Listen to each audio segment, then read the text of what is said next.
Halo sobat terkasih dalam Tuhan Yesus Kristus, berjumpa kembali dengan saya di channel ini. Terima kasih buat teman-teman yang selalu setia mendukung perkembangan channel ini dengan cara subscribe, like, komen, dan share. Tuhan memberkati kita. Sobat terkasih, kembali kita akan mencerdaskan para polemikus, para muslim yang selama ini yang hanya mengejar bisa berbahasa Arab tetapi tidak mengerti apa artinya. Mereka lebih sibuk untuk tahu bagaimana cara membaca dalam bahasa Arab daripada mengerti makna dan juga asal muasal dan arkeologi daripada imannya. Teman-teman tidak perlu kebaperan begitu ya. Nah, kita bisa melihat bahwa apa yang terjadi baru-baru ini adalah pembubaran terhadap iman kekristenan. Kenapa mereka ini seolah-olah lebih berhak begitu ya. Nah, kali ini teman-teman kita kembali mencerdaskan para muslim supaya mereka tidak buta begitu ya. Jangan kepanasan teman-teman. Mari kita pasang telinga, simak teliti. Ini dia videonya teman-teman. Ya, selamat malam Mardan Rin. Malam. Ya, silakan. Silakan. Tunggu ya, aku nyalakan kameranya. Sudah. Nah, itu sudah kan. Itu ada suara musik. Di tempat kerja, Bang, tempat kerja. Turunkan. Nah, inilah yang saya bilang nih. Inilah yang saya bilang teman-teman, orang-orang yang IQ-nya memang agak kurang. Bang, Anda saya bilang saja IQ-mu kurang ya. Nggak usah sakit hati gitu. Itu teman-teman banyak. Jangan kalian bilang yang nonton orang-orang begitu banyak.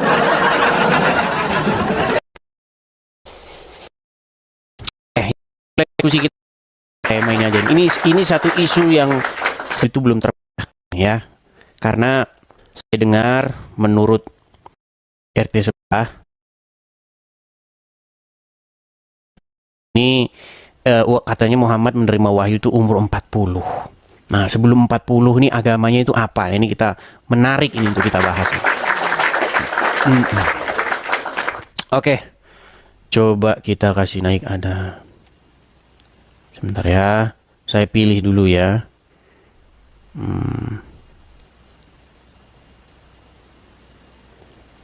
Ini akun-akun kecil yang naik nih. Sebentar.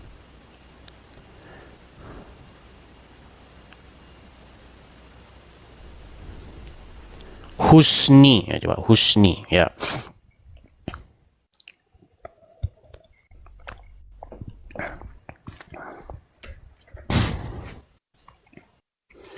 Oh iya, ada seorang mantan muslim ya. Dia dari Aceh dan biasa ya teman-teman ya. Kalau dari mantan muslim berbicara tentang agama Islam itu biasanya cepat-cepat masuk penjara. Dan itu sudah terjadi. Tetapi kalau dari mantan Kristen masuk Islam, bicara tentang Kristen itu cepat-cepat dapat panggung. Nah, begitulah keadaan negara kita teman-teman. Memang itulah. Ya, Husni. Halo Husni. Halo, malam Bang Edis. Ya, selamat malam. Silakan Husni. Nyalakan kamera Anda. Apa yang mau Anda bahas? Silakan. Bahas apa? Saudara Husni. Ya. Anda ini kan seorang muslim. Betul. Oke. Ini tema kita ini malam hari ini adalah itu tuh. Kelihatan nggak yang tertulis di belakang saya? Kelihatan apa agama Muhammad sebelum ke Gua Hiro? Ya. Sebelum Muhammad ke Gua Hiro, apakah dia itu pergi ke masjid atau pergi ke gereja atau pergi ke kelenteng? Belum ada masjid, belum ada kelenteng, belum ada gereja, Bang Edis. Nah, berarti dia apa ininya? Ateis kah? Coba silakan. Belum ada itu. Ya, berarti dia apa? Apa ya agama dulu kita nggak tahu, Bang Edis. Masih misteri ya? Misteri, Bang Edis. Misteri. Berarti Anda sendiri tidak tahu apa agama dia. Tetapi begini, dia itu kan hidup di tengah-tengah masyarakat pastinya. Setuju? Setuju. Dia tidak hidup di dalam hutan seorang diri, betul? Betul. Nah, masyarakat pada waktu itu, ya, ketika dia hidup sebelum pergi ke Gua Hira itu mereka agamanya apa?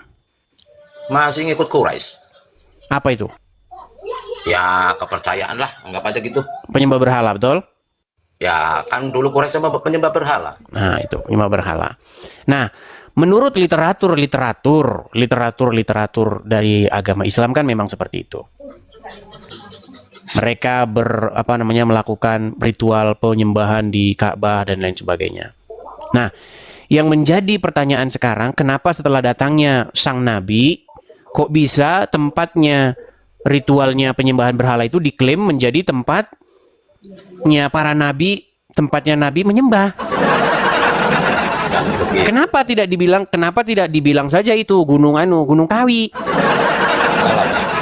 Sebentar. Agama itu kan kepercayaan. Iya, saya kasih contoh dulu begini Pak Usni ya.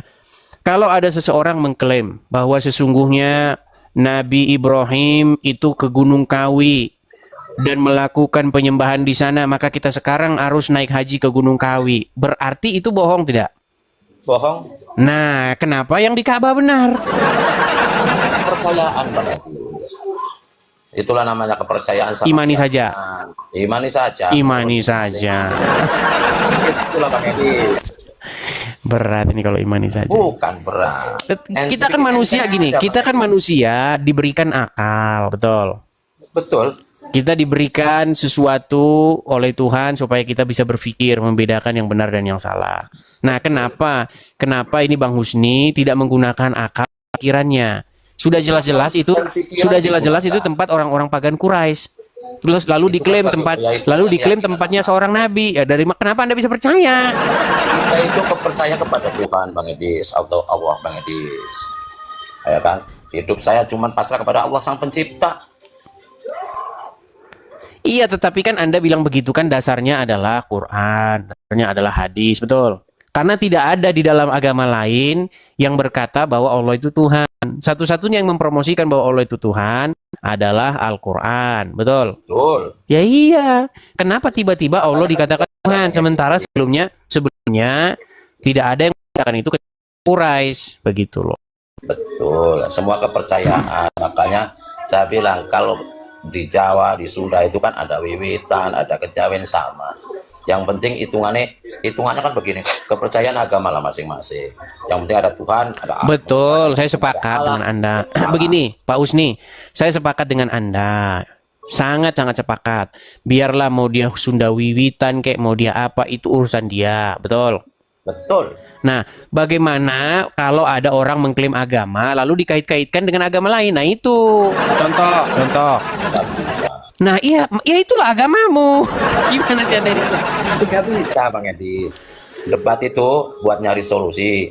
Ya, iya, makanya kita berarti Anda ini tidak nyambung loh, Pak Usni. Pak Usni dengarkan ya, pelan-pelan nih saya ngomong nih, pelan-pelan. Dengar ya. Kalau ada seseorang agamanya itu agama aslinya itu adalah agama leluhur kepercayaan, contoh di pedalaman Afrika. Tiba-tiba dia klaim bahwasanya ini adalah ajaran yang meneruskan ajaran Muhammad. Kira-kira gimana? Beda-beda lah keyakinannya kok. Ya nggak bisa. Ya repot nih kalau sudah yakin. Ya sudahlah. Kalau yang penting yakin ya nonton saja di bawah. Nih, repot nih. Yang penting yakin. Susah. Apa yang mau kita diskusikan kalau yang penting yakin? Bahas Pendi Aceh. Gimana jalan ceritanya, Kak? Yang ditangkap bukan Pendi Aceh loh. Yang ditangkap itu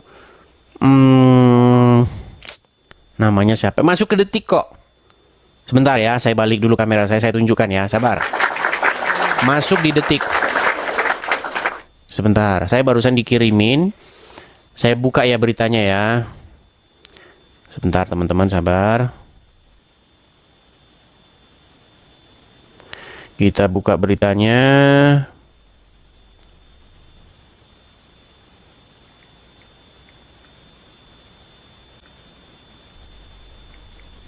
Namanya siapa? Oh, namanya Deddy Saputra. Sebentar. Sabar ya.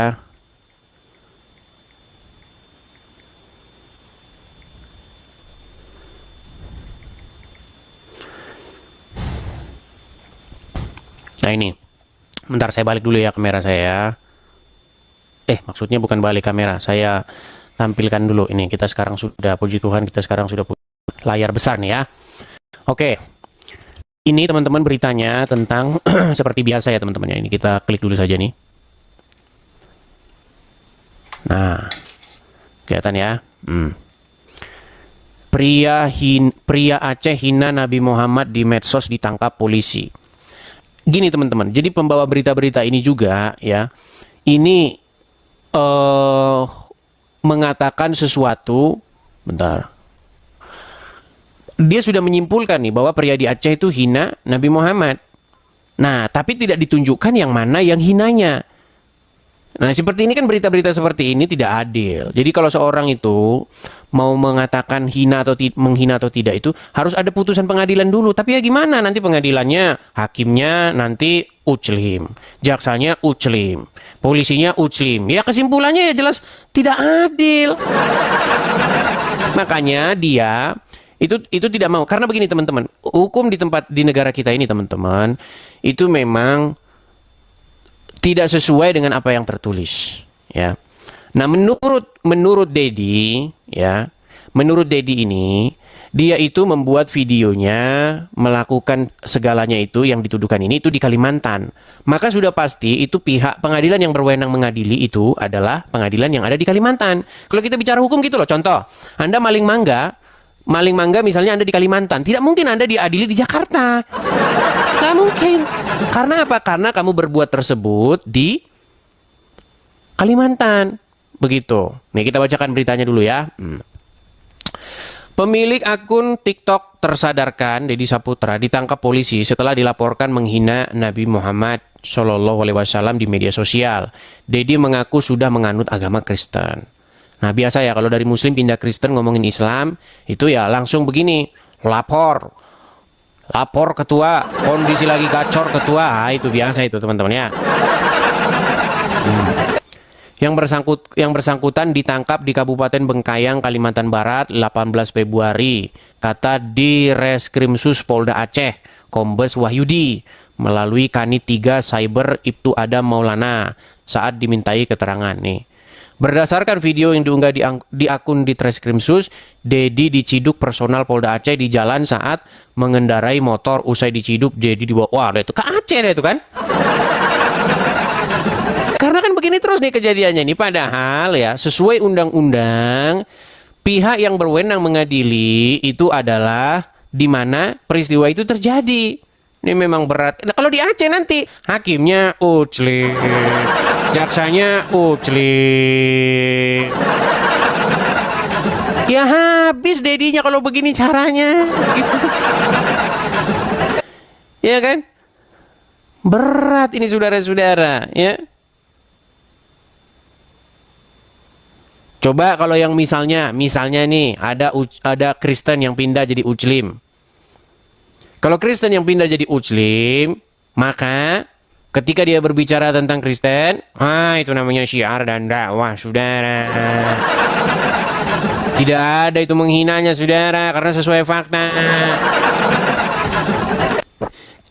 Jadi teman-teman, sesuai fakta menghina atau tidak, itu adalah sesuatu ternyata yang sangat subjektif. Nggak jelas, benar teman-teman. Yang definisi menghina, definisi menghujat, definisi itu nggak jelas menjadi definisi yang subjektif. Jadi ya begitulah keadaannya teman-teman ya. Jadi teman-teman, itulah yang terjadi, itulah yang saya suarakan teman-teman. Ya. Cuman tidak tahu ini kelanjutannya bagaimana, apakah bisa diselesaikan dengan jalan damai atau bagaimana ya. Dan yang dimaksud menghina itu apa menghina itu? Coba kalau misalnya kita kasih contohnya yang dimaksud menghina. Coba kita cari teman-teman mungkin dari Aceh nih yang melakukan pelaporan. Ya, coba di mana menghinanya? Karena kalau hanya menghina versimu ya susah, teman-teman. Baik, kita lanjutkan kembali ya, teman-teman ya. Kita balik dulu layar kita sebentar. Menghinanya di mana? Ya, yuk lagi. Cek 1 2 3 ya. Kita kasih naik ada Ahmad Sutaris. Ahmad Sutaris. Ya, silakan Ahmad Sutaris. Di mana gue dapat itu spot kunci? Selamat apa ini? Malam, Saudara Ahmad Sutaris. Tidak taraweh, Bang? Saya lebih ke agnostik, Bang. Lebih ke apa? Agnostik. Agnostik. Oke, baik, coba. Bang, di KTP ini Anda tertulis apa? Saya Nasrani, Bang. Kalau KTP, kalau Bang Edis tanya KTP, saya Nasrani. Bang, ini nama Anda ini Ahmad betulan atau gimana? Enggak sih, kemarin ini adik saya rese, Bang. Dia edit namanya. Mau gue ubah kembali nggak bisa. Nggak tahu caranya. Nih, agak berat ini kalau ngomong kayak begini. Di KTP Anda tertulis apa? Nggak ada di agama Nasrani di KTP itu. Yang ada itu Kristen, Katolik itu yang ada. Nasrani nggak ada. Seolah-olah Anda pikir saya ini tidak hidup di Indonesia. Coba, Iya, Bang. di KTP tertulis apa, Bang? Kristen, Bang. Kristen. Nama Anda aslinya Ahmad. Tak jelas Anda ini.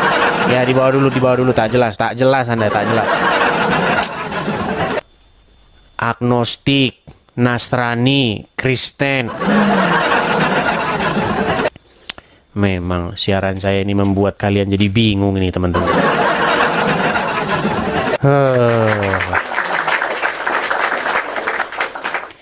Oke, kita kasih naik ada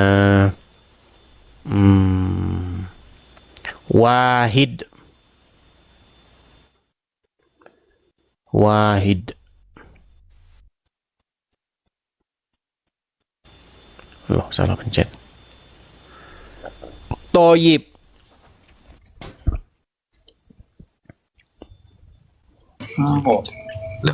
Ya, selamat malam, Bang Toyib. Selamat malam. Loh, kok gelap, Bang?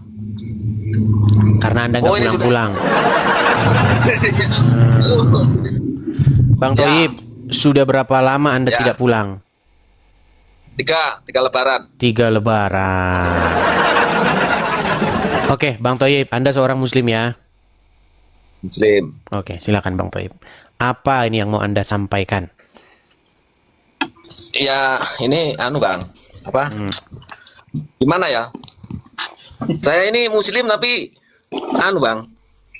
KTP-nya aja, Bang. KTP-nya, berarti KTP-nya saja nanti yang masuk surga ini. Iya, iya kayaknya ya. Apa Ya, Anda surga tidak itu, apa Anda tidak pengen bidadari-bidadari yang berdada besar? ya, gimana ya? Masa di surga itu ada bidadari, Bang? Katanya siapa, Bang? Ya katanya Al-Qur'an, bagaimana Anda ini? Tapi ya, masa di sana itu ada kayak gitu, Bang? Ada permesuman. Ya justru Di surga. itu yang saya tanya, kenapa Anda jadi seorang Muslim? Tapi saya tidak ikut yang kayak gitu, yang bidadari, yang apa itu nggak ikut aku tapi. Berarti Anda tidak percaya Al-Qur'an? Gimana? Berarti Anda tidak percaya Al-Qur'an? Kan saya belum masuk ke dalam, Bang. Al-Quran cuma luarnya saja. Baca Ya, saja. itu isinya di dalam Quran itu. Iya, iya, iya.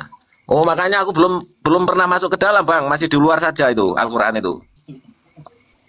Aduh, Ya, ini saya buntu pelajari ini selama ini. obrolan kita ini. Begini loh. Ini bukan Ya, ya. perkara masalah Anda sudah membaca isi Quran atau tidak. Bukan itu perkaranya. Ini perkara masalahnya itulah yang disebutkan di dalam Quran. Dan Anda bilang Anda tidak percaya, tetapi Anda Muslim. Ini bagaimana? Gini, Ya, gimana? bisa nggak dikatakan seorang itu Islam tapi nggak percaya Al-Quran? Ya kan saya sudah bilang, saya kayak Islamnya KTP, Bang. Ini yang ditanya sama yang dijawab nggak nyambung. Ini bukan masalah Anda. Dengar dulu ya, Bang Toyib. Coba konsentrasi. Makanya teman-teman sakit loh kepala saya ngobrol dengan mereka ini, teman-teman. Biar kalian tahu. Yang ditanya itu begini loh. Bisakah seseorang menjadi seorang Muslim, tetapi di detik yang sama dia tidak percaya Al-Quran?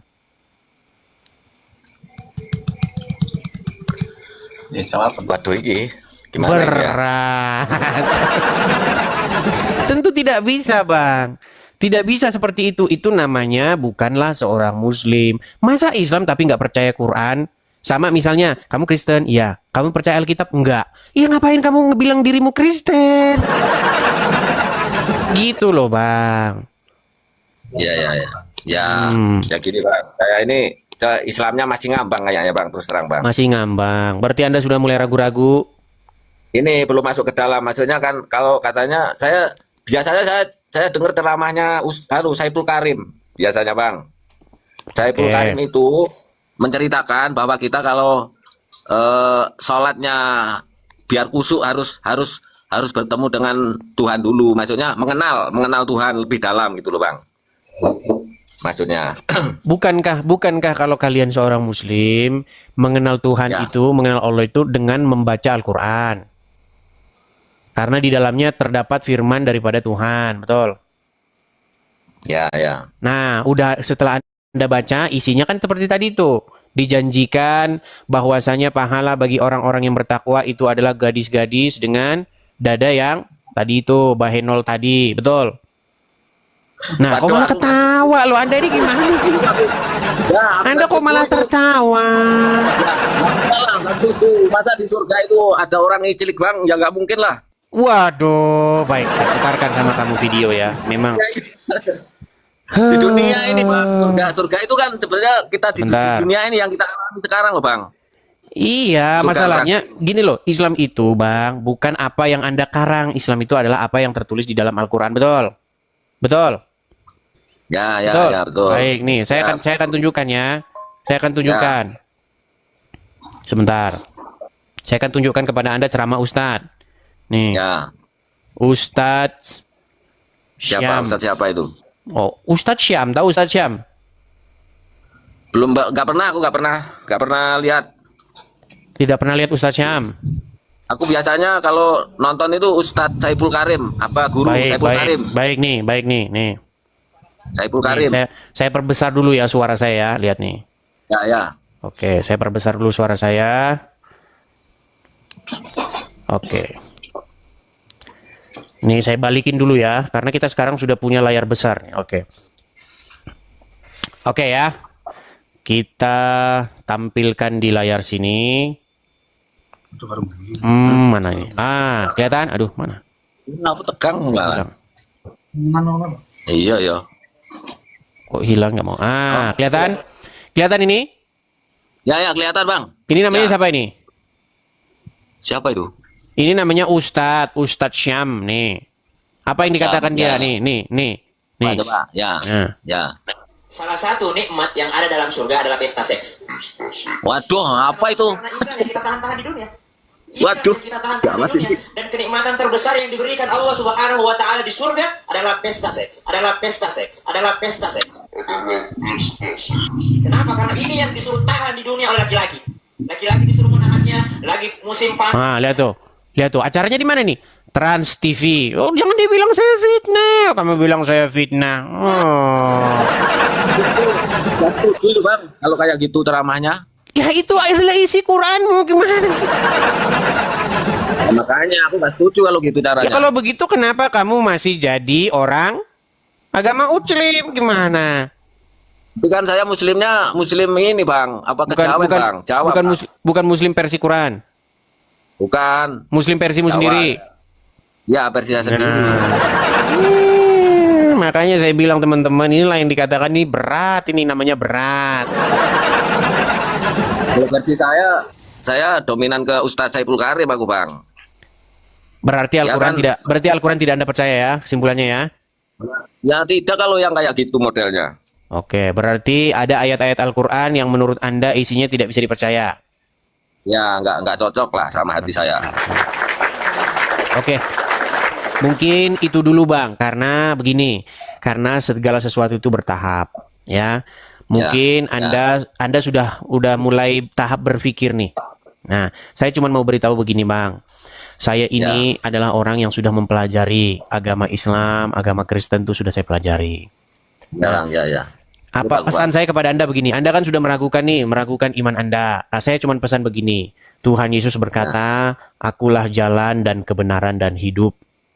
Seperti itu. Jadi kalau Anda mau mengikuti kebenaran, ikutlah Tuhan Yesus. Seperti itu. Mungkin Anda sekarang belum bisa menerima, tapi nanti seiringnya berjalannya waktu, nanti Anda akan, kalau Anda memikirkan dengan sungguh-sungguh, pasti Anda menjadi pengikut Tuhan Yesus. Oke, begitu ya Bang ya? Intinya, ya Bang, intinya saya kan Intinya pokoknya bingung, udahlah gitu, jangan dilanjutin lagi. Intinya pokoknya sekarang sudah bingung dan ragukan agama Islam, udah gitu. Oke? Ya, oke, ya, baik. Terima kasih ya Bang ya. Saya turunkan ya. Baik. Terima kasih Bang. Sama-sama. Yuk, silakan teman-teman, silakan.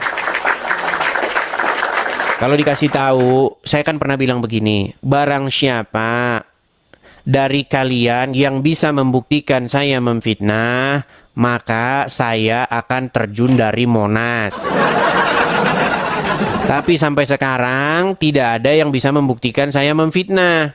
Yang ada bisanya ngamuk, kejang, suruf.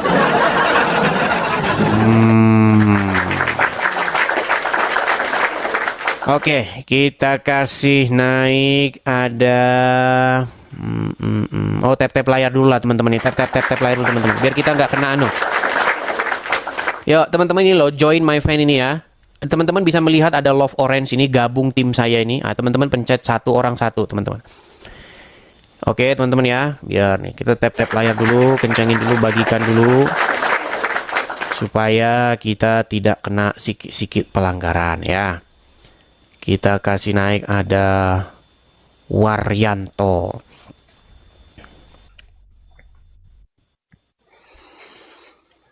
Selamat malam Saudara Waryanto. Selamat malam kawan. Oke, silakan Saudara Waryanto. Mari kalau mau diskusi dengan baik, yuk. Tapi belum bisa nyalakan kamera nih, Dis. Belum bisa nyalakan kamera? Oh iya, sayang sekali Anda belum bisa menyalakan kamera ini, aduh. Yang dari Jabung, Dis. Oh, dari Jabung. Bang Waryanto, ini karena kita memang peraturannya begitu, Bang Waryanto. Jadi saya mohon maaf. Mungkin nanti kalau pengikutnya sudah cukup baru naik lagi ya, Bang ya. Sorry ya, Bang ya. Saya turunkan dulu nih. Sorry. Teman-teman, itu memang sudah syaratnya ya. Syaratnya adalah datang, naik kemari, nyalakan kamera. Bang, gimana kalau kita bikin akun? Ya, besarin dulu akunmu. Begitu ya. Main dulu ke channel-channel kecil sana, seperti itu. Jangan langsung baru bikin akun, langsung naik ke sini. Ya. Kita kasih naik ada, sebentar ya. Arfan Min. Tap layar ya guys, kencengin guys, tap layarnya guys. Arfan Min, selamat malam Saudara Arfan. Ini gambarnya bikin agak sedikit pusing ini gambarnya nih, gambar apa? Arfan Min. Oke, baik. Kita turunkan ya, kita kasih naik ada Roya Tania. Perempuan ini kayaknya ya. Perempuan apa lagi? Oh, tapi saya yang belum bisa nyalakan kamera juga ini, Roya Tania. Roya Tania. Oke, baik. Kita bersihkan saja dulu teman-teman ya. Kita bersihkan. Sebentar teman-teman, kasih saya waktu untuk membersihkan penonton. Nah, ini sudah kita bersihkan penontonnya. Triggerman. Hi, Triggerman. Hi, bro. Can you hear me? Yeah, I hear you. Okay.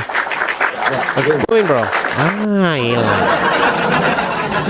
Oke, kita sudah bersihkan penontonnya. Ini si Ahmad Sutaris ini kayaknya naik lagi nih. Ada apa ini Ahmad Sutaris ini naik lagi nih? Coba. Ahmad Sutaris. Ini saja lah, Awi Munarwi dulu yuk, Awi Munarwi. Halo, selamat malam, Awi Munarwi. Oh, selamat malam.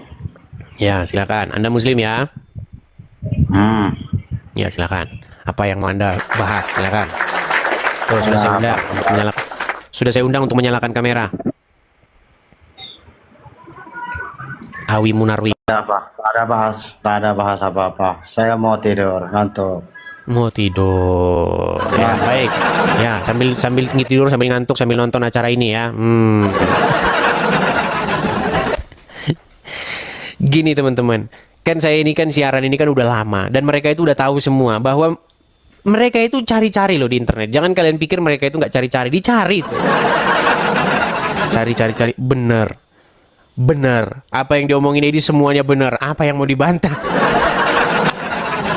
Makanya mereka teman-teman tidak mungkin kesini tuh membantah, itu nggak mungkin. Tapi mereka nonton di bawah, ngeliat ya kan. Siapa berharap-harap siapa yang bisa bantah begitu. Oke, kita naik ada Asmanta Munte. Apakah ini sudah bisa nyalakan kamera? Asmanta Munte. Oh, belum bisa nyalakan kamera. Saya turunkan dulu ya. Belum bisa menyalakan kamera. Kita kasih naik pers anti hoax. Ini pers anti hoax dan korup ini. Pers. Ya, silakan pers. Malam, Bang. Selamat malam. Ya, silakan nyalakan kamera dulu, Bang. Pers anti hoax. Belum bisa nih, Bang. Mau cuma tanya saja nih, Bang.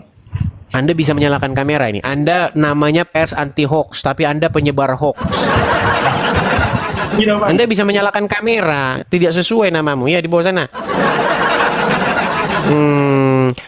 Gini, saya host itu teman-teman bisa melihat orang, apakah dia itu bisa nyalakan kamera atau enggak. Jadi jangan bohong, percuma gimana. Ada saja. Inilah teman-teman, kalau di channel saya ini teman-teman, saya ini berusaha semaksimal mungkin untuk bersifat objektif. Begitu loh. Jadi nggak peduli mau Anda siapa, kalau Anda memang tidak jujur, ya berarti kita bilang Anda tidak jujur. Begitu ya. Jamal Dafro, silakan.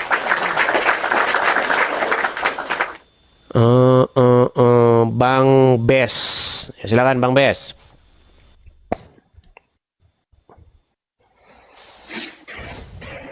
Ya, selamat malam Bang Bes. Selamat malam, Assalamualaikum. Oke, selamat malam. Ya. Kristen ya Bang ya? Ya, Kristen lah. Oke, silakan. Apa yang mau Anda bahas nih? Jangan-jangan Anda mau membahas bom-bom lagi atau bagaimana? Silakan. Enggak, yang saya bahas ini lah tentang yang di Medan itu, tentang itu dilarang jual daging babi di jalan itu. Bagaimana tanggapan lah itu? Saya belum tahu beritanya itu. Saya cuma dengar-dengar saja, tapi saya belum baca gimana detailnya. Kalau menurut saya sih, mereka bukan beli, kenapa harus dilarang kan? Mereka bukan beli, kenapa harus dilarang? Ya. Ya betul juga ya. Seperti kita lah, kalau bukan merokok itu juga toko-toko yang jual rokok kan, karena kita tidak merokok kita tidak beli. Sama dengan halnya dengan daging babi itu. Ya, kalau kita tidak mau melihat, jangan kita lihat gitu. Jangan kita beli.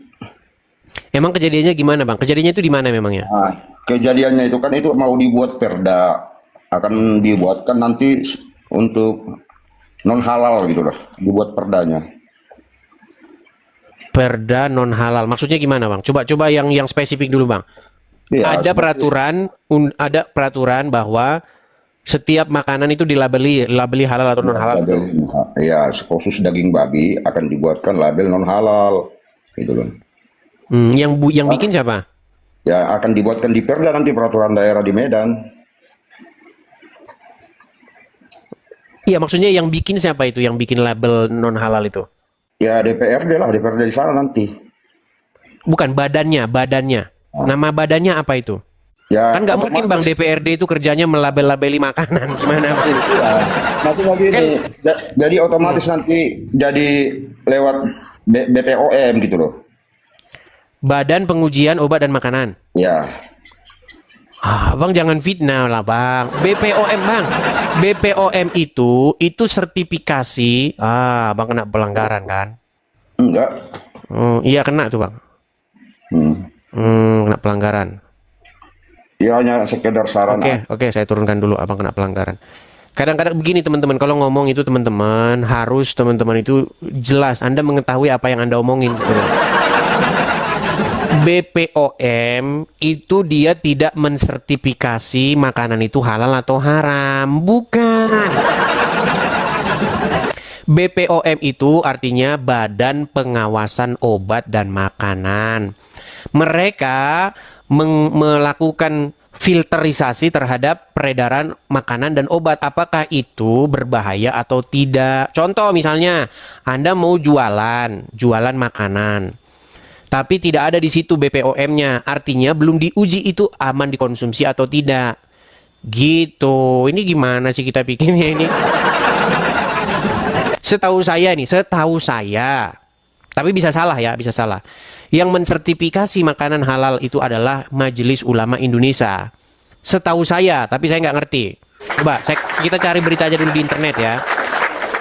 Coba. Apakah itu resmi atau hanya kepentingan pribadi atau bagaimana? Coba nih, kita cari dulu di internet, karena saya juga nggak tahu siapa sebenarnya yang nulis-nulisin itu ya. Nih. Kita ketik dulu siapa yang melabeli makanan halal di Indonesia. Coba nih, karena saya nggak tahu kan, saya harus cari tahu dulu. Oke, penyelenggara utama jaminan produk halal di Indonesia adalah Badan Penyelenggara Jaminan Produk Halal di bawah Kementerian Agama yang menerbitkan sertifikat halal. Proses ini melibatkan Majelis Ulama Indonesia, benar kan? Nah itu bukan BPOM. Bagaimana? DPR lagi yang difitnah, jangan memfitnah lah. Aduh. Makanya saya ini teman-teman, saya itu udah capek loh ngomong sama orang yang bukan di bidangnya itu. Yang naik ke sini juga seringan begitu, makanya saya itu udah jenuh, capek saya itu. Yang datang kolok-kolok semua. Gitu loh, coba ayo silakan. Sekali lagi nih saya baca lagi nih ya nih. Penyelenggara utama jaminan produk halal di Indonesia adalah Badan Penyelenggara Jaminan Produk Halal, disingkat BPJPH. Di bawah Kementerian Agama yang menerbitkan sertifikat halal. Proses ini melibatkan Majelis Ulama Indonesia (MUI) untuk menetapkan fatwa halal dan lembaga pemeriksaan halal untuk audit produk. Nah, BPJPH, Badan Penyelenggara Jaminan Produk Halal, lembaga pemerintah, Kemenak. Seharusnya ini Kementerian Agama ini bukan Kemenak namanya, Kemenakis, Kementerian Agama Islam. Harusnya itu. Begitu teman-teman, karena produk-produk daripada Kementerian Agama ini, produk-produknya produk-produk Islam semua. Makanya bikin aja Kementerian Agama Islam gitu loh. Ngapain sih kita pakai istilah-istilah agama seolah-olah semua agama di situ? Tapi kan cuma Islam di situ aslinya. Terus Majelis Ulama Indonesia. Masa Majelis Ulama Indonesia di situ Makasih Bang Awi, makasih. Majelis Ulama Indonesia melalui Komisi Fatwa MUI berwenang menetapkan kehalalan produk secara syariat. Berwenang menetapkan kehalalan produk. Nah ini nih, Majelis Ulama Indonesia melalui Komisi Fatwa berwenang. Sebenarnya MUI ini lembaga negara atau lembaga swasta juga?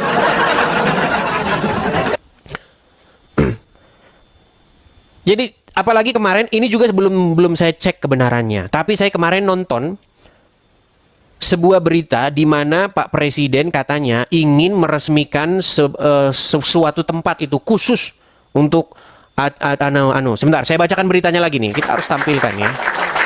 Nih, sebentar. Saya mau cari dulu beritanya ya. Biar kita nggak menebar hoax, karena menebar hoax itu pidana, teman-teman ya. Prabowo, sebentar.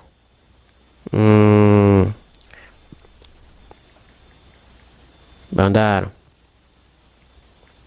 Apa coba bantu saya teman-teman di kolom komentar kalau teman-teman tahu apa yang mau di ini.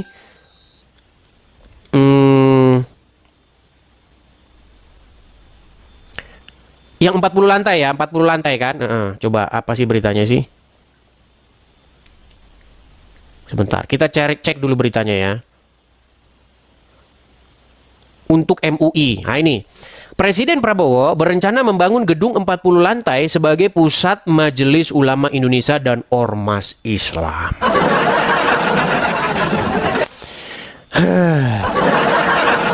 Duitnya duit siapa?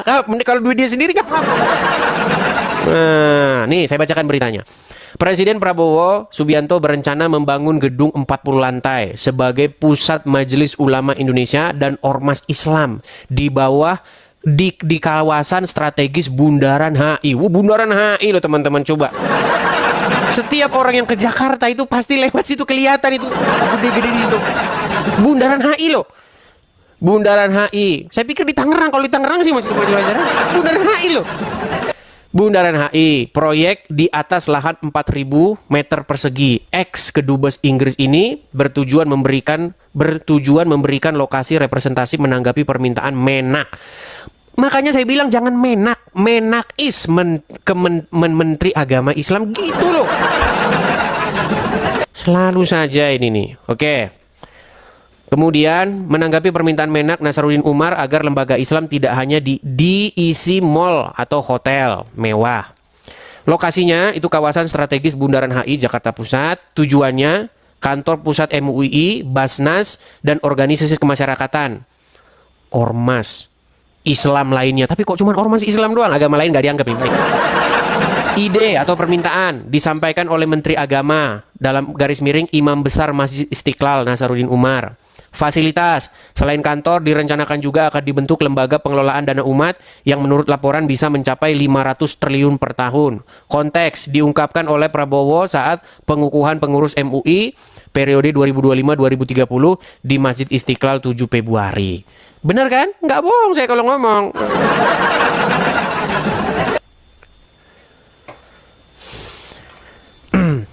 Cuman kita nggak tahu tuh teman-teman ya. Cuman saya belum ngerti nih. Coba kalau ada orang yang berkompeten boleh naik tuh, boleh naik membahas isu ini. Sayangnya yang naik nanti nggak ngerti. Hah? Apa bang? Yang nggak tahu. Sering begitu teman-teman. Kita buka diskusi, yang naik, nggak tahu bang. Cuman mau salam-salam saja. Gimana lah tidak sakit kepalaku ini kawan, kalau kata Rudi Iskariot kan. Silakan Rafael. Nyalakan kamera dulu Rafael. 86. Silakan. Oke, saya open cam dulu ya. Ya, silakan Bang. Seharusnya yang naik di sini ngerti apa yang sedang diskusikan ya. Kalau Anda itu tidak berkompeten ya nggak usah naik gitu loh. Siap, 86. Silakan. Bang,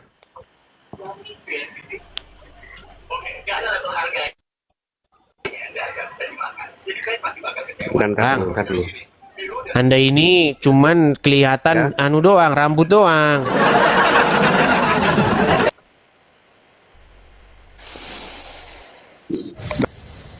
Oke. Baik, kita kasih naik ada Lilia. Ya, silakan Lilia. Rudi. Ya, silakan. Mungkin dari orang MUI coba mau naik dulu MUI. Sebenarnya apa tugas MUI? Apakah MUI ini lembaga negara? Setahu saya MUI ini bukan lembaga negara. MUI ini kan hanya ormas. Selamat malam Mas Edis. Selamat malam Bang Rudi. Silakan Bang Rudi nyalakan kamera dulu. Pakai peci putih Mas Edis. Ya nggak apa-apa, peci saya. Loh, peci saya, masa saya nggak boleh pakai peci saya? Iya. Banyak orang Islam Mas Edis. Heran saya, peci saya yang beli. Ini peci bukan duit Anda yang beli. Peci punya saya pakai tidak boleh. Peci seperti ini di Amerika masa ada? Silakan. Ini peci dibawa dari Aceh, dikirim ke sini. Pakai duit bukan duit Anda. Anda larang-larang saya pakai peci. Ya kalau begitu saya mau nanya Mas Edi, mau nanya ya saya. Sudah, tapi nyalakan dulu kamera Bang Rudi. Yuk kita diskusi yang baik. Yuk silakan Bang Rudi. Diskusi kita yang baik supaya apa? Supaya kita membangun masyarakat Indonesia yang mengerti kebenaran, begitu. Gimana? Halo Mas Edi. Iya, saya dengar Bang Rudi. Coba nyalakan kamera dulu. Aduh. Kamu nggak punya istri Mas Edi? Susah. Ayo, silakan. Kita kasih naik ada Jemunte ya teman-teman ya, bukan jambu mente ya. Bercanda bang. Salam ya Jemunte. Dek, salam mencet. Gimana? Dek. Salah mencet deh, maaf ya. Oh, salah pencet. Ya deh. Ya, sudahlah kita turunkan ya. Kita bawa serius juga, nanti kitanya juga yang sakit kepala. Apakah MUI itu adalah lembaga pemerintahan? Kenapa kok sedemikian besar kuasanya? Coba kita periksa dulu apakah MUI itu ya. Bentar. Nih. MUI adalah coba nih. Kita baca ya, MUI, Majelis Ulama Indonesia adalah lembaga swadaya masyarakat tuh. Lembaga swadaya. Ini bukan satu badan resmi milik negara, milik pemerintah. Ya, bukan sebuah lembaga atau badan begitu ya. Contoh misalnya kayak Dukcapil, lah itu kan lembaga resmi punya negara ya. Adalah lembaga swadaya masyarakat yang mewadahi ulama, zulama, cendekiawan muslim di Indonesia untuk membimbing umat Islam. Didirikan pada 27 Juli tahun 1975. Ya. MUI berperan mengeluarkan fatwa, memberikan nasihat kepada pemerintah dan masyarakat serta menjadi pengayom umat Islam dalam isu kontemporer. Nah, berikut poin penting mengenai MUI. Fungsi ulama sebagai sodikul hukumah, mitra pemerintah, dan khodimul ummah, pelayan umat. Peran mengeluarkan fatwa atau pandangan keagamaan terkait masalah keutamaan sosial. Sejarah tadi itu ya didirikan oleh Buya Hamka sebagai ketua umum pertamanya. Keanggotaan terdiri dari unsur ulama dan pemimpin ormas Islam. Nah, untuk sekarang ini periode 2025 sampai 2030 itu ketuanya adalah Kiai Haji Muhammad Anwar Iskandar. Begitu. Itu adalah MUI. Tapi ya, kalian tahu sendiri kan, bagaimana ini badan bukan badan milik lembaga resmi negara, tetapi ya sangat kuat ini perannya. Begitu, ya. Ayo silakan. Kalau Anda punya klasifikasi atau pengetahuan khusus tentang hal tersebut, boleh kita diskusikan. Tapi kalau Anda tidak punya, ya tidak usah. Kita kasih naik ada sebentar ya. BS. Silakan BS.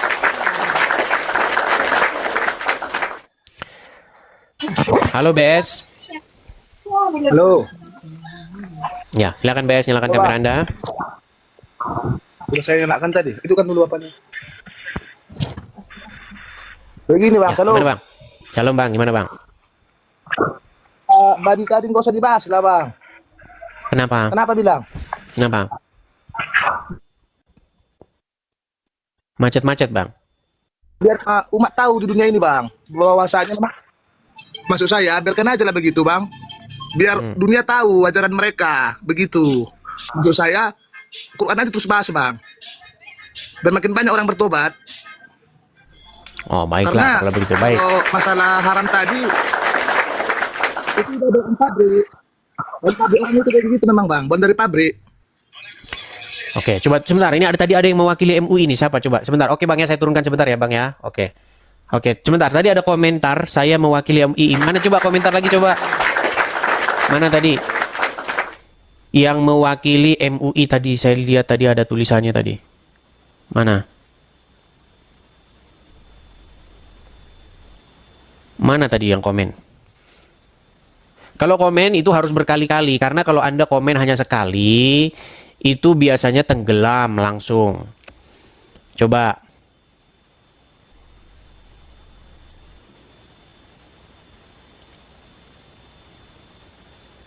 Majelis Ulama Indonesia. Coba ajukan permintaan naik. Tidak ada. Saya pikir siapa tadi, ternyata akun-akun bodoh. Iya, tetapi teman-teman sebenarnya begini. Kalau misalnya yang saya baca beritanya, Itu semua makanan kalau misalnya tidak ada yang tidak halal mau ditulisin juga. Cuman informasi itu belum tentu benar atau enggak. Saya dengar-dengar begitu. Makanya teman-teman kalau saya tidak berkompeten, saya itu nggak mau ngomong. Supaya apa? Supaya tidak salah begitu. Seperdengaran saya bisa jadi salah ya, bisa jadi salah. Semua makanan yang beredar harus ada tulisannya. Misalnya kalau non halal dibikin non halal. Ya ngapain repot kalau misalnya itu benar. Begitu. Yang penting itu, yang jelas-jelas harus ada itu BPOM-nya. Badan Pengawasan Obat dan Makanan. Kalau itu memang harus ada. Untuk apa? Untuk menjamin bahwa makanan itu memang sudah lolos diuji kesehatan. Begitu. Kan nggak mungkin kan Anda bikin obat, lalu Anda edar-edarin di masyarakat. Gila apa gimana? Nggak bisa. Begitu. Tapi kalau hanya makanan ringan kayak macam keripik-keripik doang, ya nggak usah pakai BPOM. Warganya aja cuman satu bungkus cuman 1.000. Gitu. Itu pun juga yang beli juga tetangga. Tapi kalau sudah produksi massal, pabrik memang pabrik yang besar, ya harus ada BPOM-nya. Tetapi ini belum tentu benar ya, tapi yang saya dengar begitu. Semua makanan tuh harus ada labelnya. Misalnya kalau non halal, misalnya keripik daging babi, keripik kulit babi misalnya, harus ada tulisannya non halal. Nah, itu namanya itu namanya gimana namanya kira-kira? Ya kalau gratis nggak apa-apa. Cuman saya dengar-dengar konon, tapi dengar-dengar loh. Belum tentu benar juga ya, belum tentu benar. Katanya bayar. Begitu itu yang saya dengar. Cuman kan belum tentu, makanya klarifikasi dong, klarifikasi. Apakah ini semacam bisnis? Bisnis jual beli label halal? Nah, ini pertanyaan loh, pertanyaan. Bukan saya fitnah, saya bertanya. Nanti nasibnya sama kayak Panji lagi, mensrea. Ayo silakan. Nah. Coba kita kasih naik ada. Sebentar ya. Sabar teman-teman. Dinan, coba Dinan, silakan.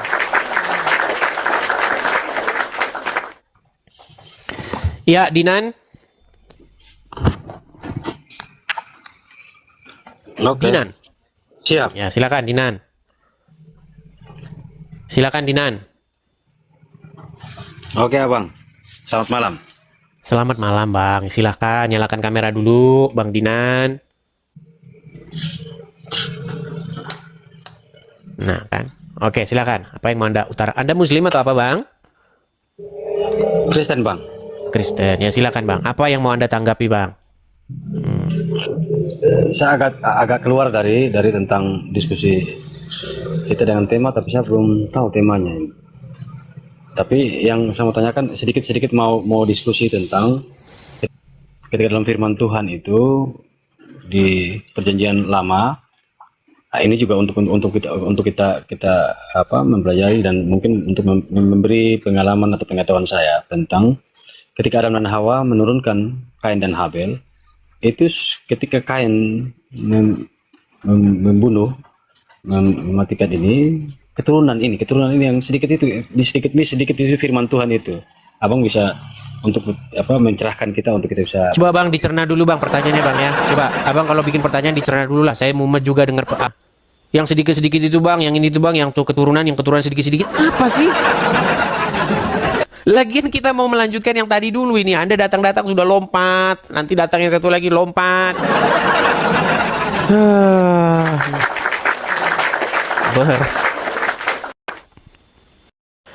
Oke, kita kasih naik ada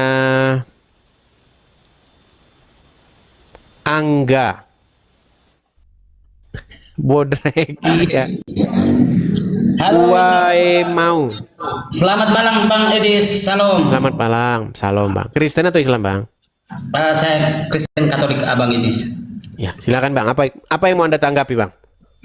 Kalau menurut saya Bang ya, kalau itu dikasih label itu, kalau menurut saya lihat dulu daerahnya juga kan, kasihan penjualnya. Kalau seandainya macam di daerah NTT, kalau kasih label itu, label yang itu ada yang nggak laku, kasihan penjualnya nanti. Sebenarnya itu kasih label itu makanan itu lihat juga daerahnya. Karena pernah saya dengar dulu ada juga dulu di daerah Kristen, masa babinya mau dibilangin halal, itu kan sudah salah kaprah sebenarnya. Nah itu saya pernah dengar itu dulu, saya pernah dengar ya Bang ya. Makanya saya bilang kalau kasih label itu makanannya, kalau bisa lihat dulu kondisi daerahnya seperti apa kan gitu. Kalau makanan-makanan umum ya boleh, tapi untuk makan makanan apa ya harus dilihat dulu kan daerahnya di mana gitu. Oke, hanya itu Bang. Siapa Bangku itu aja. Saya cari dulu beritanya ya, berita yang jelas ya. Oke baik, terima kasih. Terima kasih. Terima kasih Bang Edis. Makasih Bang, makasih. Ini saya baca dulu. Saya baca dulu berita yang sesungguhnya ya. Nih. Produk makanan dan minuman yang mengandung bahan tidak halal non halal wajib mencantumkan label non halal. Nah ini beritanya teman-teman. Nah ini ternyata benar. Nih, saya balikan dulu ya, biar kalian dengar nih beritanya nih. Bagaimana ceritanya ini seperti ini ya. Kan sebenarnya kalau nggak ada tulisannya halal ya udah nggak usah dimakan gitu loh. Kan gampang kan? Nah nih. Aduh. Nah, hari ini kita bahas-bahas isu yang sedikit-sedikit saja ya. Sedang-sedang saja isunya nih. Produk makanan dan minuman yang mengandung bahan tidak halal, non halal saya pakai. Tunjuk saya dulu ya. Nih ya teman-teman ya. Produk makanan dan minuman yang mengandung bahan tidak halal, non halal, wajib mencantumkan label non halal atau keterangan tidak halal di Indonesia sesuai dengan aturan BPJPH. Ini memangnya lembaga negara kok ngatur-ngatur begini? Kan BPJPH ini kan bukan lembaga negara tadi kan? Ya kan? Nah, kategori produk wajib label non halal, produk mengandung babi. Kemudian produk mengandung alkohol. Nah, semua makanan mengandung alkohol, Pak. Gimana? Loh, buah-buahan itu mengandung alkohol. Pisang goreng ada alkoholnya. Kemudian apalagi? Durian. Durian itu ada alkoholnya. Berarti kalian tak boleh, itu haram. Itu durian itu haram. Haram. Bahan haram lainnya, daging karnivora, reptil, hewan yang mati tidak disembelih sesuai dengan syariat Islam. Itu pemotongan ayam itu pakai mesin itu, mesinnya udah di syahadatin belum itu mesinnya. Oke, kita lanjutin lagi nih ya. Aditif makanan mengandung bahan seperti gelatin, emulsi dan enzim dan seterusnya nih. Sesuai pernyataan terbaru Februari 2000 baru ini kan, dengan bahan tersebut dikecualikan dari kewajiban serta dan seterusnya. Nih, kita baca dari Kompas ya. Perhatikan nih. Tetap berlaku sertifikat halal untuk produk AS, makanan non halal wajib ada keterangan tuh. Ini kan ternyata benar yang saya baca. Memang benar teman-teman. Harus ada wajibnya, wajib ada keterangan. Jadi kalau kalian produksi makanan, harus ada tulisannya di situ. Tidak halal. Aduh. Juru bicara Kementerian Perekonomian Haryo Limanseto menyatakan Indonesia tetap memberlakukan sertifikasi halal terhadap produk Amerika Serikat yang masuk ke Indonesia. Nah, Haryo menegaskan jika ada makanan dan minuman dari AS yang tidak halal, maka harus diberi keterangan non halal. Harus itu ya. Tidak mengecualikan sertifikat halal untuk produk AS, Indonesia tetap memberlakukan dan seterusnya. Nih. Kelihatan ya? Hal ini untuk memastikan konsumen Indonesia mengetahui secara detail produk-produk yang akan digunakan. Intinya adalah, itu intinya melindungi umat. Supaya apa? Supaya umat kalau makan yang halal-halal. Begitu. Itu intinya teman-teman ya. Jadi kalau ada makanan beredar, misalnya dia mengandung alkohol, mengandung apa begitu, tulisannya harus ada. Ini produk non halal. Supaya apa? Supaya umat muslim tidak salah makan. Itu maksudnya. Tetapi yang menjadi pertanyaan, apakah yang menyertifikasi itu bayar? Tetapi yang lebih penting daripada itu adalah kenapa begitu ketatnya soal makanan? Sangat ketat sekali soal makanan. Kalau ini haram, tidak boleh dimakan. Seharusnya yang diketatin pertama itu uang. Haram atau halal itu korup. Tapi percaya nggak percaya kalian ya teman-teman ya. Koruptor yang muslim. Koruptor muslim. Suruh makan daging babi. Saya jamin mereka akan berkata, tolak. Haram pada daging babi. Haram. Pada daging babi haram. Daging babi? No. Tidak ada label MUI? No, haram. Kalau korupsi?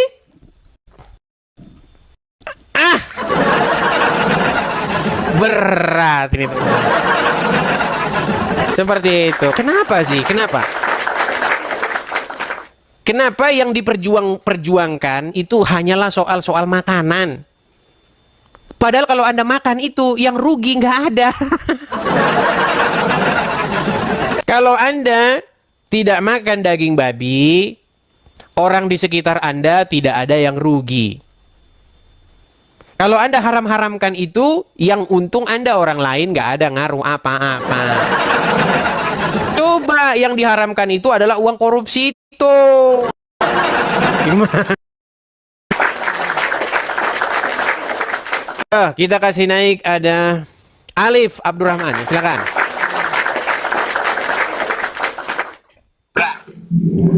Silakan Alif. Selamat malam Bang Iris. Ya, selamat malam. Itu Anda berisik loh, suara motor-motor lewat itu segala macam. Oh ya, di pinggir jalan Bang Iris. Ya, gimana? Saya mau nanya tentang ketuhanannya Bang Iris nih, karena belum selesai kemarin. Anda lari-lari. Ya, tidur dulu di bawah sana. Dari kemarin ketuhanan terus. Ayo silakan. Udah dibilang Tuhanmu itu yang di kuburan itu kok. Kamu ini mau bahas ketuhanan terus. Udah ini loh. Nah, kamu saya kasih tonton videonya ya nih, biar lebih gede nih. Saya kasih kamu yang lebih besar nih. Kamu bahas ketuhanan, terus ketuhanan dari dulu ketuhanan. Nggak ada isumu yang lain. Tuhanmu sudah ada di kuburan, kok ketuhanan lagi kau bahas? Nih, saya kasih kamu tunjuk nih masalah ketuhanan nih. Saya balik dulu kamera saya ya. Itu lagi yang dibahas ini, berat ini. Nih, saya besarin sama kamu. Diskusi masalah tentang Tuhan itu udah sampai buta. Kamu tinggal tonton saja nih, mampir ke Prof Edis kan? Kamu ketik saja nih, pendebat kawakan, ya, senior Islam yang berdebat sama saya, sudah ngakui siapa Tuhannya. Dengar, mau saya sebutin satu persatu. Kita kasih contoh. Nih, Ustadz Tasik Ngaji, coba kita klik. Belum berdebat dengan Edis TV, Tasik Ngaji akui Muhammad adalah Rob. Rob itu artinya Tuhan. Dan orang Islam itu mengakui bahwa Muhammad itu Robnya. Ya, yang terakhir yang mengakui Muhammad itu Robnya, bahkan sebelum berdebat dengan saya adalah orang ini. Nabi Muhammad bisa dikatakan Rob. Ini namanya Tasik Ngaji. Saya tantang dia debat untuk membahas apakah Muhammad itu Tuhannya orang Islam. Dan dia mengakui Muhammad itu Rob Muhammad itu. Belum berdebat. Nah, jelas ya. Satu. Siapa lagi? Nih. Oh, siapa banyak ini semua. Uncu PE juga mengakui nih. Apakah Muhammad itu bisa disebut sebagai Rob? Kamu jawab iya, dia adalah Rob. Pertanyaan saya zaman itu. Dia adalah Rob zaman itu. Robnya zaman itu Muhammad. Siapa lagi? Mau saya sebutin sampai bosan ini. Banyak ini orang-orang pendebat senior. Bukan pendebat abal-abal yang mengakui Muhammad itu Rob kalian. Nih. Selanjutnya, dia menantang saya untuk mengatakan kepada seluruh umat muslim bahwa Nabi Muhammad adalah Rob. Wahai umat muslim, percayalah bahwa Nabi Muhammad itu adalah Rob kita. Percayalah bahwa Nabi Muhammad adalah Rob kita. Percayalah bahwa Allah Ta'ala adalah Rob kita. Puji Tuhan. Untuk menunjukkan apa? Emang kami masalah kepada Nabi Muhammad mati? Rob kami mati? Bukan masalah. Kenapa dia manusia? Baik, minta konfirmasi. Sekarang saya tanya ke Adaman, apakah Nabi Muhammad itu Rob? Kenapa tidak minta konfirmasi dulu ke saya? Tuh, lihat tuh, ribut kalian, Rob kalian sampai sekarang belum kelar. Siapa lagi? Nih, bukan cuma 1, 2. Nih, Rashid. Perhatikan. Salam. Agama apakah yang Robnya adalah mayat? Nabi. Agama apa? Islam. Wah.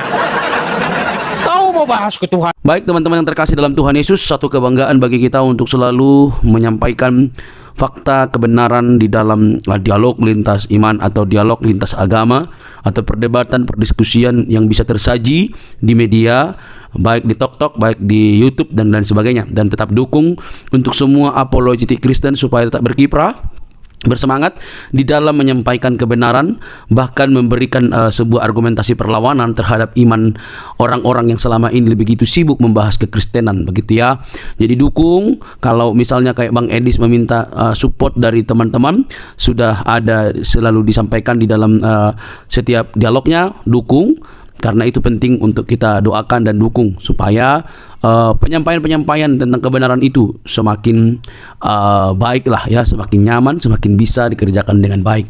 Oke teman-teman, satu kesukaan dan kebanggaan bagi kita bahwa kita diberi hak jawab teman-teman untuk memberi pertanggungjawaban terhadap iman kita yang disalahpahami oleh banyak orang, khususnya agama yang baru lahir di abad ke-7, abad ke-6 ke-7, yang notabene itu tidak mengenal lagi siapa itu Yesus Kristus yang sudah final dan sudah menjadi Tuhan tanpa sebenarnya mereka pun ada. Tidak perlu mereka tetap jadi Tuhan, begitu ya. Itu agak keras gitu ya. Agama yang baru lahir di abad ke-6 dan ke-7 yang menganggap dirinya sempurna, paling sempurna gitu ya. Ya. Semua agama sih mengklaim bahwa dirinya sempurna sih. Tidak ada agama yang mengatakan kami nggak sempurna. Semua agama itu pasti mengklaim dirinya sempurna. Ya, tidak ada agama-agama tertentu mereka paling sempurna, nggak ada itu. Kalau ada begitu sudah berbeda cerita itu. Jadi semua agama itu bisa mengklaim diri sempurna. Nah, tapi kenapa orang Kristen tidak mengklaim agamanya sempurna? Itu menjadi pertanyaan menarik kan? Kenapa orang Kristen itu tidak mengklaim agamanya sempurna? Karena orang Kristen itu tidak mengejar agama. Orang Kristen itu tidak mengejar agama, dan Yesus Kristus tidak datang untuk membuat agama. Itu yang penting Anda tahu. Yesus Kristus itu datang bukan untuk mendirikan agama, bukan untuk mengajarkan agama, bukan. Tapi dia datang untuk keselamatan, untuk keselamatan umat manusia berdosa. Kalau Yesus datang untuk sekedar beragama, yang ngapain dia mendirikan agama Kristen? Dia kan dari golongan Yahudi, suku Yahudi, orang Yahudi, bahkan dia mengikuti tradisi Yahudi. Ya harusnya dia menegakkan Yahudi dong, ya kan? Jadi untuk apa dia mendirikan agama gitu ya? Nah teman-teman yang terkasih, sampai di sini semoga kalian bisa mengerti bahwa kekristenan itu bukan soal agama, tapi soal keyakinan atau iman yang dinyatakan secara mutlak di dalam diri Yesus Kristus sebagai Tuhan dan Juru Selamat pribadi. Jadi Kristen itu pengikut Kristus. Ya, pengikut Kristus itu berarti belajar dari Kristus, hidup oleh karena perkataan Kristus. Jadi harus hidupnya itu sesuai dengan apa yang dikatakan oleh Kristus. Murid ya, bukan beragama gitu. Nah teman-teman, kalau kita bisa melihat dan menyimak dengan teliti, hal itu memang perlu untuk kita garis bawahi supaya tidak mudah ngamukan gitu ya. Orang Kristen itu tidak membela Tuhan, Tuhan yang membela umatnya. Jangan salah ya, itu harus dibedakan. Orang Kristen itu bukan beragama untuk membela Tuhan. Tuhan yang membela umatnya, Tuhan yang membela manusia. Kalau manusia membela Tuhan, berarti siapa yang lemah? Kan gitu pertanyaan lanjutan. Kalau manusia yang bela Tuhan, berarti siapa yang lemah? Tuhan apa manusia? Nah logikanya adalah Tuhan yang maha kuasa itu bisa menjadi apa saja, dan dialah yang paling punya kuasa untuk membela umatnya. Tapi kalau membela kebenaran, itu wajar. Membela kebenaran itu artinya memberi hak jawab kita terhadap mereka yang sewenang-wenang, apalagi para polemikus ya, yang kerjaannya itu tiap hari mengurusin kekristenan. Kita harus memberi hak jawab kita sebaik mungkin, karena itu pun diberikan oleh Tuhan, dimandatkan oleh Tuhan dalam firman-Nya, bahwa kita diberi hak jawab untuk memberi pertanggungan jawab terhadap orang-orang yang menyalahpahami iman kekristenan, terhadap orang-orang yang selama ini salah memikirkan tentang kekristenan. Kita harus memberi hak jawab kita. Nah teman-teman, yang terjadi adalah apa yang dilakukan oleh Bang Edis ini, mereka justru mengamuk gak karu-karuan gitu ya. Itu ibarat disiram air panas, lompat-lompat gitu, atau kalian cacing lalu dikasih garam itu langsung berkiok-kiok gitu ya. Lucu mereka ini. Nah alhasil mereka yang tidak pernah belajar dengan sungguh-sungguh, mungkin mereka hanya belajar bahasa Arab, bacanya segala macam, tidak pernah belajar secara mendalam. Mereka akhirnya apa? Mengamuk, marah, kepanasan gitu, bahkan ngancam, mau seruduk lagi begitu ya. Sudah nggak tahu, taunya cuma dari ustadznya, digali dari arkeologianya nggak bisa, tiba-tiba diberikan fakta, dipertanyakan fakta, justru ngamuk. Nah ini kan model-model anak-anak gitu ya. Ini sifat-sifat childish yang dipamerkan atau selalu dininabobokkan, sehingga mereka hanya mengeluarkan luapan-luapan emosi ketika mereka tidak bisa jawab kekristenan. Kan miris itu teman-teman. Coba deh berpikir secara cerdas. Nah, tetapi yang namanya kebenaran ya pasti mau dibengkokkan gitu ya. Ya Kristen itu kebenaran sih. Kebenaran yang memerdekakan manusia dari dosa. Dosa umat manusia itu yang membinasakan, tapi Kristus menyelamatkan kita. Oleh karena itu teman-teman, mari terus kita bersemangat untuk boleh menyampaikan kebenaran, karena kebenaran itu memerdekakan orang dari dosa. Kebenaran dalam Kristus Yesus. Dialah juru selamat, tidak ada yang lain, karena di dalam Dia tidak ada dusta. Di dalam Kristus tidak ada kebohongan. Di dalam Kristus ada kemerdekaan. Di dalam Dia keselamatan terjamin. Saat engkau percaya, Dia memateraikan diri kita dengan Allah Roh Kudus yang menjamin kehidupan kita. Percayalah, Dialah sang sumber terang itu yang menyelamatkan kita dari dosa. Teman-teman, tidak perlu kepanasan, jangan skip, jangan biarkan tayangan ini, sebarkan di media-media teman-teman sehingga banyak orang yang dicerdaskan. Ingat, Kristus itu mengasihi semua umat manusia. Sampai ketemu di video selanjutnya teman-teman. Tuhan memberkati. Shalom.